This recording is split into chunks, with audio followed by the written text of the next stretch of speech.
So I hate that I have to do this, but um, it's pretty much come to the time that I'm sure that it's official. But as many of you know, we've had a trail angel for a couple weeks. It is the Wind River Kid.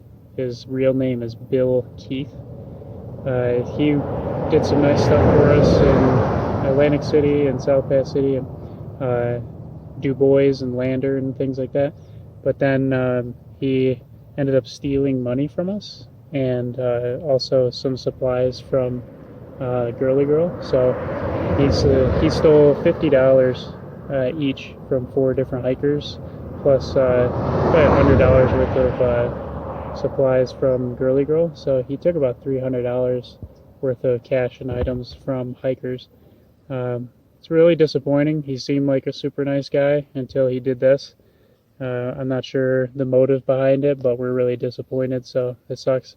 So the point of this video is to warn other hikers, especially southbounders who will be heading through his area. If you meet a guy named Bill Keith, otherwise known as the Wind River Kid, do not hang out with him.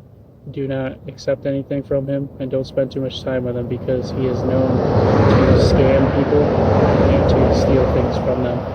So, I really thought that we made a new friend, so I hate that I have to make this, but I need people to know that he's a thief, and he will not return anything that he borrows from you, so look out for him, and be safe out there, because there might be others like him. So.